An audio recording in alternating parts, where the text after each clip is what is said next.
إن الحمد لله نحمده ونستعينه ونستغفره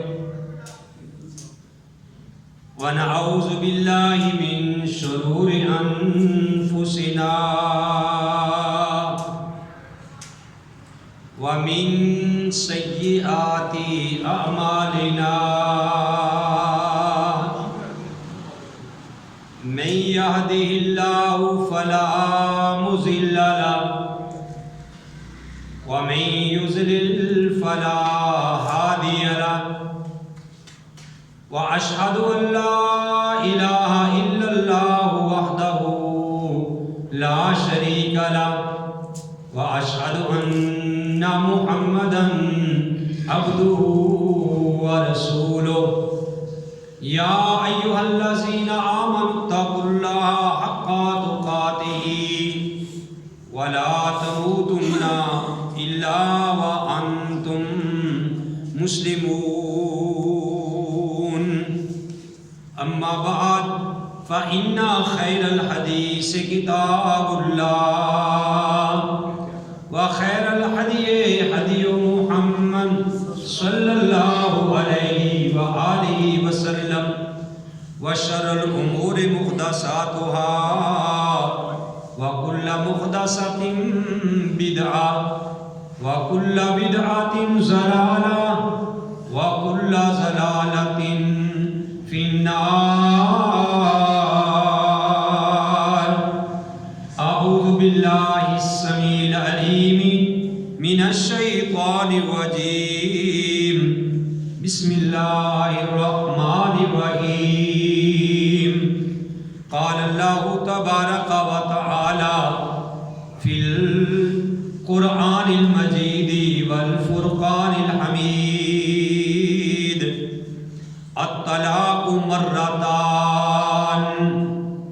طلاق رجعی جس میں دوبارہ رجوع ہو جائے وہ 2 بار ہے. فَإِمْسَاكٌ بِمَعْرُوفٍ، یا تو اچھے طریقے سے روک لینا، اور تسریح بِإِحْسَان، یا اچھے طریقے سے احسن طریقے سے عورت کو الگ کر دینا. وَلَا يَحِلُّ لَكُمْ، نہیں حلال تمہارے لیے، ان تأخذوا، یہ کہ تم لے لو، مما آتیتموہن، جو کچھ تم نے ان کو دیا تھا حق مہر کی شکل میں یا کوئی اور تحفہ تحائف، شیئا کچھ بھی، الا مگر ان یخافا، یہ کہ وہ دونوں ڈریں، اللہ یقیم حدود اللہ، کہ وہ نہیں قائم رکھ سکیں گے اللہ کی حدوں کو. فَإِنْ خِفْتُمْ، بس اگر تم ڈرو، اللہ یقیم حدود اللہ، کہ نہیں قائم رکھ سکو گے اللہ کی حدوں کو، فَلَا جُنَاحَ عَلَيْهِمَا، پھر نہیں ہے گناہ ان دونوں پر، فِيمَا افْتَدَتْ بِهِ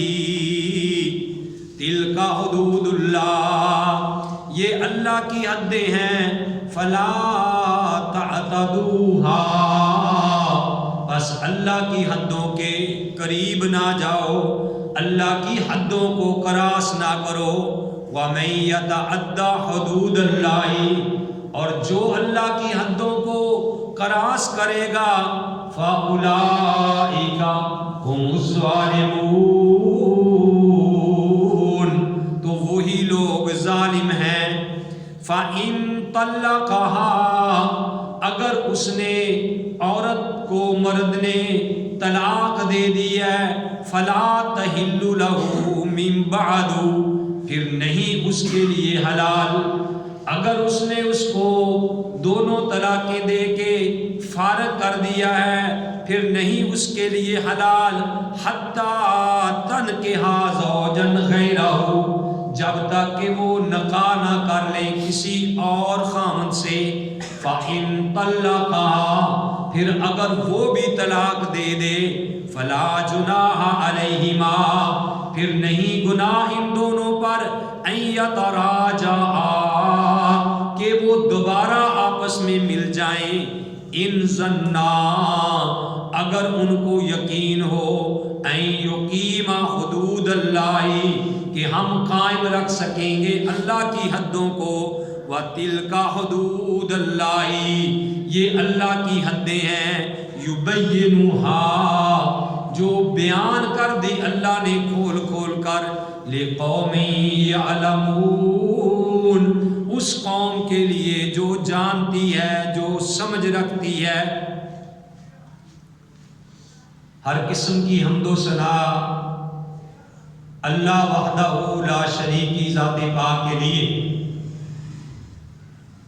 وہ اللہ جو ساری کائنات کا خالق، مالک اور رازق ہے۔ حمد و ثنا کے بعد لاکھوں اور کروڑوں درود و سلام امام الانبیاء، امام القبلتین،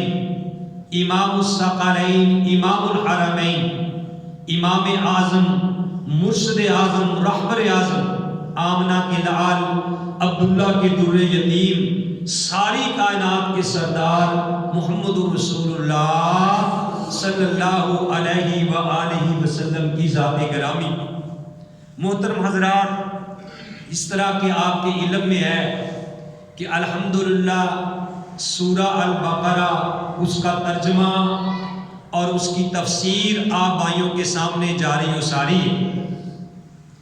یہ میں نے آپ کے سامنے سورہ البقرہ کی چند ایک آیات تلاوت کی ہیں، دوسرا پارہ ہے۔ اللہ احکم الحاکمین نے ان آیات کریمہ میں جو کچھ بتایا ہے میرے بھائیوں، وہ بڑی ہی غور سے سننے والی باتیں ہیں۔ یہ آیات نمبر 229 سے میں نے شروع کی ہیں۔ اس میں اللہ احکم الحاکمین نے طلاق کے مسائل بتلائے ہیں، اور یہ ایسے مسائل ہیں کہ جو ہمارے روزمرہ کام آنے والے ہیں۔ ان مسائل کو ذرا غور سے سننا چاہیے، کیونکہ بار بار پھر وہ مسائل نہیں آتے۔ بات کو غور سے توجہ کے ساتھ سنا کرو، اور سن سنا کے پھر اپنے دوسرے بھائیوں تک بھی یہ بات بتلایا کرو، پہنچایا کرو۔ پیارے نبی علیہ السلام کا فرمان ہے کہ بلغوا انی ولو آیا، اگر تمہیں ایک میری طرف سے بات پہنچتی ہے تو وہ بھی دوسروں تک پہنچا دو۔ تو اس میں اللہ احکم الحاکمین نے جو فرمایا کہ اب طلاق مرتان، کہ طلاق 2 بار ہے۔ اب پہلے سن لیجئے کہ ان آیات کا شان نزول کیا ہے۔ شان نزول کا مطلب ہوتا ہے کہ یہ جو آیات نازل ہوئی ہیں، ان کے نازل ہونے کی وجہ کیا ہے، ان کی کیا ضرورت پیش آئی تھی، کیوں یہ نازل ہوئی۔ یہ آیات نازل اس لیے ہوئی کہ عرب کے اندر دور جاہلیت میں یہ دستور تھا کہ ایک آدمی اپنی بیوی کو کئی بار طلاق دیتا، اور جب چاہتا تھا اس کے ساتھ رجوع کر لیتا تھا، یہاں تک کہ 100 بار بھی طلاق دے دیتے تھے۔ اما عائشہ رضی اللہ تعالی عنہا وہ فرماتی ہیں کہ ایک انصار قبیلے کے آدمی نے اپنی بیوی کو طلاق دی، اور طلاق دے کے قسم کھا کے کہنے لگا کہ نہ میں تجھے رکھوں گا اور نہ میں تجھے چھوڑوں گا۔ تو اس عورت نے کہا کہ اس کا کیا مطلب ہے، نہ تو مجھے رکھے گا نہ مجھے چھوڑے گا۔ اس نے کہا کہ میں تجھے طلاق دے دوں گا، اور عدت ہونے سے، ختم ہونے سے پہلے میں پھر تیرے ساتھ رجوع کر لوں گا۔ وہ عورت بڑی پریشان ہوئی، وہ اما عائشہ رضی اللہ تعالی عنہ کے پاس آ کے اپنا دکھڑا سناتی ہے کہ میرے خامد نے اس طریقے سے قسم کھائی۔ تو اما عائشہ رضی اللہ تعالی عنہ یہ مسئلہ لے کے پیارے نبی علیہ السلام کے پاس جاتی ہے۔ اما عائشہ اس وقت اس کی بات سن کے خاموش ہو گئی، کیونکہ عائشہ کے پاس اس مسئلے کا کوئی ابھی حل نہیں تھا۔ پیارے نبی علیہ السلام کے پاس جب عائشہ نے اس عورت کا دکھڑا سنایا کہ بھئی اس کے خامد نے یہ بات کہی ہے کہ میں تجھے قسم کھا کے کہتا ہوں نہ رکھوں گا نہ تجھے چھوڑوں گا، تو پیارے نبی علیہ السلام بھی خاموش ہو گئے، کیونکہ پیارے نبی کے پاس بھی ابھی تک اس کے بارے میں کوئی یعنی بات نہیں پہنچی تھی، اور پیارے نبی اپنی مرضی سے بولتے بھی نہیں تھے جب تک عرش کی طرف سے اللہ کی طرف سے وحی نہیں آتی تھی۔ تو نبی علیہ السلام خاموش ہوئے تو اللہ نے جبرائیل کو بھیج دیا، اللہ احکم الحاکمین نے جبرائیل کو بھیج دیا۔ یہ سورہ بقرہ ہے، میرے بھائیو ذرا غور سے سنیں۔ تو جبریل کو بھیجا، اللہ نے یہ آیت نازل کی کہ الطلاق مرتان، کہ طلاق جو ہے یہ صرف 2 بار ہے، یعنی جس طلاق میں دوبارہ رجوع ہو جائے یہ صرف 2 بار ہے۔ فرض کرو ایک آدمی نے اپنی بیوی کو طلاق دے دی، اب اس کی عدت کتنی ہے؟ 90 دن، 90 دن اس کی عدت ہے۔ اگر وہ بندہ 3 مہینے کے اندر 90 دن سے پہلے اس کے ساتھ رجوع کر لیتا ہے تو وہ اس کی بیوی جس طرح پہلے تھی اسی طرح وہ میاں بیوی آپس میں بن کے رہیں گے۔ لیکن یہ بات یاد رکھنی ہے کہ ایک طلاق واقعہ ہو چکی ہے اور پھر چند دن گزرے تو اس نے پھر جناب غصے میں آ کے پھر ان کا جھگڑا ہوا، پھر اس کو طلاق دے دی۔ اب پھر اس کی عدت جو ہے وہ 3 ماہ ہے، 90 دن ہے، 3 حیض ہے، اور پھر وہ جناب 90 دن کے اندر ان کی آپس کے اندر پھر صلح ہوگی، پھر وہ جس طرح میاں بیوی تھے بن کے وہ رہیں گے۔ اب کیا ہوا؟ کتنی طلاقیں دے چکا ہے وہ؟ 2۔ اب یہ وہ 2 طلاقیں ہیں جس کے بارے میں اللہ نے کہا تھا کہ الطلاق مرتان، کہ طلاق جو ہے وہ 2 بار۔ اب کچھ دن گزرے، 1 ماہ گزرا یا سال گزرا یا چند دن گزرے، پھر وہ لڑا اور پھر اس نے اپنی بیوی کو طلاق دے دی، اب اس کے رجوع کا جو اس کو حق تھا وہ ختم ہو گیا، اب وہ اس کی بیوی نہیں رہی، اب اس نے طلاق دے دی ہے تو اب وہ اپنی عدت پوری کرنے کے بعد کسی اور سے جس سے جی چاہے اس کے ساتھ وہ جا کے نکاح کر سکتی ہے۔ ایک تو یہ مسئلہ ہے۔ دوسرا مسئلہ یہ ہے کہ ایک آدمی نے اپنی بیوی کو طلاق دی تھی، اپنی بیوی کو طلاق دی، لیکن 3 مہینے کے اندر 90 دن کے اندر اس نے رجوع نہیں کیا، ایک طلاق دی تھی اور 90 دن گزر گئے، اب اس کی عدت جو تھی وہ ختم ہو گئی، کیونکہ 90 دن کے اندر انہوں نے رجوع نہیں کیا، اب اس کا اس بیوی کے ساتھ نکاح ختم ہو گیا، اس کا نکاح اس کے ساتھ ختم ہو گیا۔ اب وہ 90 دن کے بعد اب اس نے کہیں اور بھی نکاح نہیں کیا، اور پھر جناب دوبارہ لوگوں نے سمجھایا یا ان کی عقل میں آیا تو یہ آپس میں دوبارہ پھر چاہتے ہیں کہ ہم دوبارہ رجوع کر لیں۔ اب اگر یہ دوبارہ رجوع کرنا چاہیں گے تو پھر ان کا نئے سرے سے نکاح ہوگا، پہلے نکاح میں نہیں بلکہ آئندہ نئے سرے سے ان کا نکاح ہوگا، ان کے لیے ویسے ہی گواہ ہوں گے اور ویسے ہی حق مہر دوبارہ رکھا جائے گا اور ویسے ہی وہ ولیمہ وغیرہ اپنا دوبارہ کریں گے۔ اور یہ اللہ کا قرآن ہے میرے بھائیوں، سورہ یہ البقرہ ہے۔ میں ذرا وضاحت کر دوں، ٹائم بھی بڑا کم ہوتا ہے، بات کو ذرا غور سے سنیں، تو اس لیے میں نے بغیر تمہید کے ہی یہ بات شروع کی ہے۔ اللہ احکم الحاکمین نے فرمایا وَإِذَا طَلَقْتُمُ النِّسَاءَ، جب تم اپنی عورتوں کو طلاق دے دو، فَبَلَغْنَا أَجَلَهُنَّ، وہ اپنی عدت کو پہنچ جائیں، یعنی وہ 3 مہینے 90 دن پورے کر لیں، فَلَا تَعْضُلُوهُنَّ، پھر ان کو تم نہ روکو، أَن يَنكِحْنَ أَزْوَاجَهُنَّ، کہ وہ اپنے خامدوں سے نکاح کریں، اذا تراضوا بینہم، جب وہ آپس میں رضامند ہو جائیں، بالمعروف، اچھے طریقے سے، ذالک یوعظ بہ، یہ اللہ کی طرف سے حکم ہے،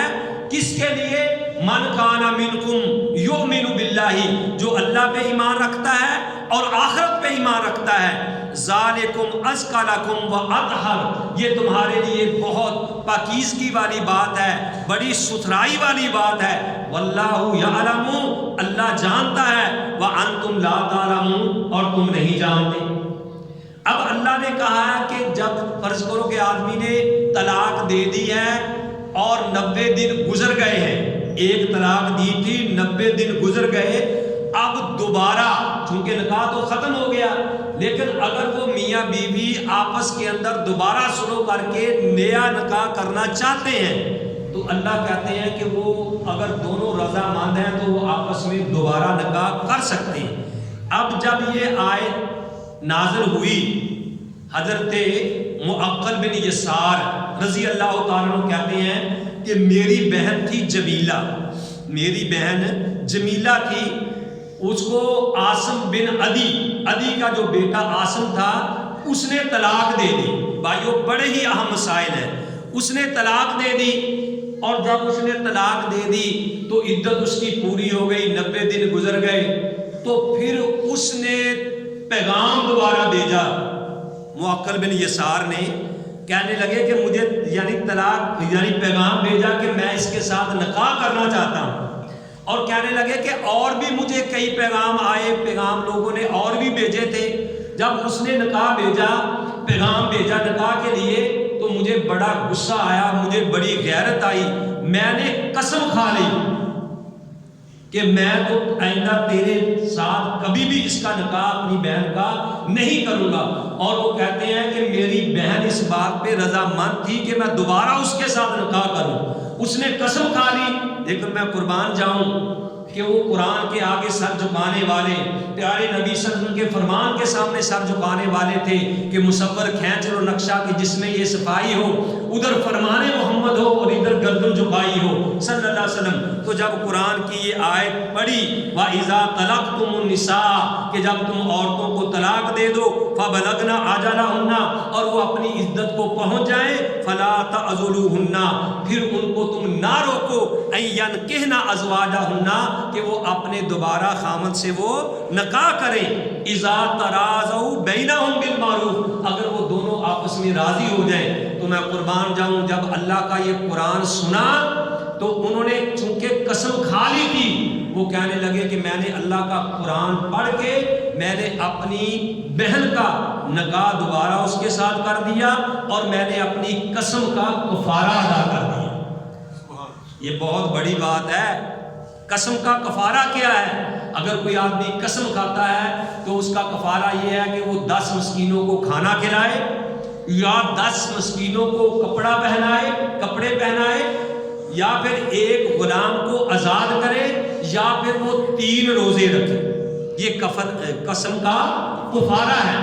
تو وہ کہنے لگے کہ میں نے اپنی قسم کا کفارہ دے دیا، اور اس کے ساتھ دوبارہ جو تھا وہ میں نے نکاح کر دیا۔ تو میرے بھائیوں، جو آیات کریمہ پڑھی ہیں سورہ بقرہ کی، تو جو اللہ نے فرمایا کہ الطلاق مرتان، طلاق 2 بار ہے۔ کون سی طلاق؟ جس میں دوبارہ شروع ہو جائے، دوبارہ رجوع ہو جائے، وہ 2 بار ہے۔ تو یہ اب کسی کے لیے یہ بھی حلال نہیں ہے کہ جو اس نے حق مہر دیا تھا یا کوئی گفٹ دیا تھا، اب طلاق دے کے اس کو واپس لے کہ میرا جی جو دیا تھا وہ واپس کر دو، میں فلاں وقت آپ کو یہ دیا تھا، فلاں وقت دے دیا تھا، کیونکہ اس نے وہ تحفہ دیا تھا۔ پیارے نبی علیہ السلام نے ارشاد فرمایا کہ جو بندہ کسی کو تحفہ دے کر، کسی کو گفٹ دے کر واپس لیتا ہے تو اس کی مثال ایسے ہی ہے جیسے کتا کہہ کر کے دوبارہ چاٹ لے۔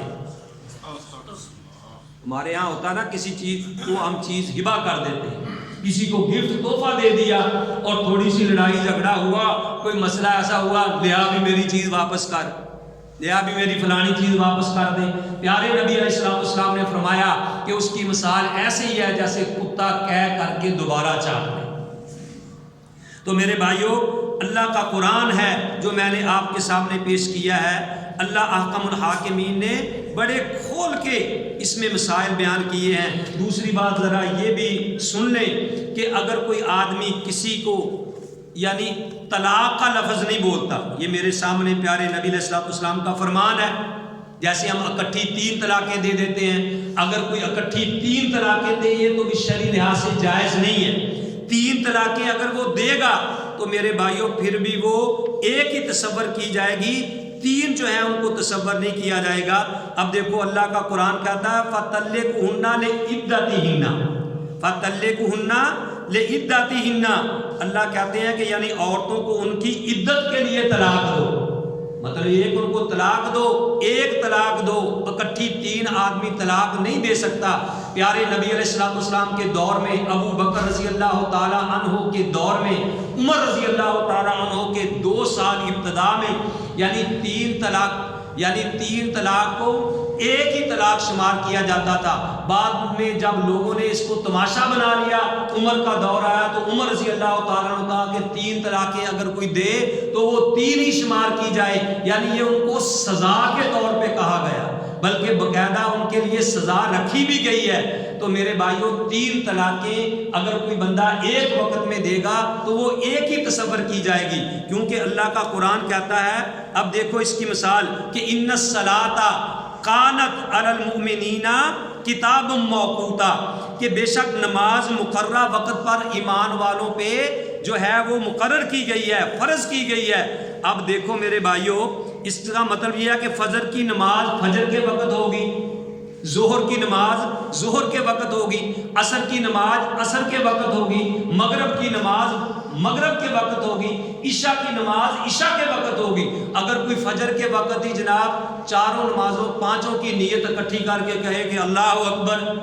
اس کی فجر کی تو ہو جائے گی، باقی نمازیں اس کی کیسے ہوگی؟ باقی تو وہ باقی وقتوں پہ ادا کرے گا۔ اسی طرح طلاق ایک فعل ہے جس نے واقعہ ہونا ہے، تو اس لیے اگر کوئی بندہ ایک وقت میں 3 بار بھی کہے گا تو ایک طلاق ہی شمار ہوگی۔ الحمدللہ یہ ہمارے قانون تو پہلے ہے، اب پاس ہو چکا ہے، اب الحمدللہ یہ باقاعدہ اعلان ہو چکا ہے کہ 3 طلاقوں کو ایک ہی شمار کیا جائے گا۔ اور دوسری بات یہ ہے کہ اب 3 طلاقیں کوئی اکٹھی دے بھی نہیں سکتا، شرعی لحاظ سے بھی جائز نہیں۔ ایک بندے نے پیارے نبی علیہ السلام کے دور میں ایسے ہی 3 طلاقیں اکٹھی دی تو نبی کریم صلی اللہ علیہ وسلم غصے میں آ گئے، تو آپ نے فرمایا کہ کیا تم اللہ کے دین کا مذاق اڑانے لگ گئے ہو؟ اللہ کے دین کو ہنسی مذاق بنا لیا ہے۔ اللہ نے قرآن میں کہا وَلَا يَتَّخِذُوا آیَاتِ اللَّهِ هُزُوًا، کہ اللہ کے احکام کو کھیل تماشا نہ بناؤ۔ اللہ نے کہا ہے کہ وقفے بعد طلاق دینی ہے، اور تم ایک ہی بار طلاق دے کے یعنی اللہ کے قرآن کے ساتھ کھیلنا چاہتے ہو، تماشا کرنا چاہتے ہو۔ ایک آدمی کھڑا ہوا کہنے لگا یا رسول اللہ مجھے اجازت دے دیجیے کہ میں اس بندے کا سر قلم کر دوں، لیکن آپ نے شفقت کی بنا پہ، اخلاق کی بنا پہ سر قلم کرنے کا اس کو نہیں کہا، ورنہ وہ صحابی رسول اس کا سر قلم کر دیتا کہ جس نے اتنا بڑا گنونا کام کیا ہے۔ تو میرے بھائیوں ان باتوں کا ذرا خیال رکھا کرو، زندگی ہر آدمی نے بسر کرنی ہے اور سنت کے مطابق ہونی چاہیے، چاہے غصے کی حالت میں بندہ ہو یا کیسے ہی۔ اور دوسرا مسئلہ یہ بھی میں بتا دوں کہ اگر کوئی طلاق کا لفظ تو نہیں بولتا لیکن اشارے کنائے سے مراد اس کی طلاق ہی ہوتی ہے تو پھر بھی طلاق واقع ہو جائے گی۔ میرے سامنے پیارے نبی علیہ السلام کا فرمان موجود ہے کہ اگر کوئی آدمی اس طریقے سے یعنی اشارے کنائے سے کہہ دیتا ہے کہ تجھے طلاق ہے تو میرے بھائیوں پھر بھی طلاق واقع ہو جائے گی، کیونکہ انما الاعمال بالنیات، اعمال کا دار و مدار نیتوں پہ ہے۔ حضرت ثوبان رضی اللہ تعالیٰ عنہ فرماتے ہیں کہ رسول اللہ صلی اللہ علیہ وآلہ وسلم کے پاس یعنی صحیح حدیث سے ثابت ہے، یہ حدیث میرے سامنے میرے بھائیوں بیان کرنے لگا ہوں۔ ام عائشہ رضی اللہ تعالیٰ عنہ فرماتی ہیں کہ ان ابن الجون لما ادخلت علی رسول اللہ صلی اللہ علیہ وسلم دنا منہا، کہ جس وقت اما عائشہ رضی اللہ تعالیٰ کہتے ہیں کہ جون کی بیٹی اسماء اس کا نام تھا، جب نکاح کے بعد نبی کریم صلی اللہ علیہ وسلم کے پاس آئی، آ کے کہنے لگی اعوذ باللہ منکا، میں آپ سے اللہ کی پناہ چاہتی ہوں، میں آپ سے اللہ کی پناہ چاہتی ہوں۔ فقال لها، آپ نے اس کو کہا لقد عزت بعظیم الحقنی باہلک، کہ تو نے بڑی عظیم ہستی کی قسم کھائی ہے کہ جا پھر تو اپنے گھر چلی جا۔ آپ نے لفظ طلاق تو نہیں بولا لیکن آپ کی نیت یہی تھی کہ ٹھیک ہے تجھے طلاق ہے تو اپنی گھر میں چلی جا۔ اسی طرح عمر بن خطاب رضی اللہ تعالیٰ عنہ کو عراق سے کسی ایک آدمی نے خط لکھا کہ ایک آدمی نے اپنی بیوی کو یوں کہا ہے کہ حبلوں کے علا غاربی کے، حبلوں کے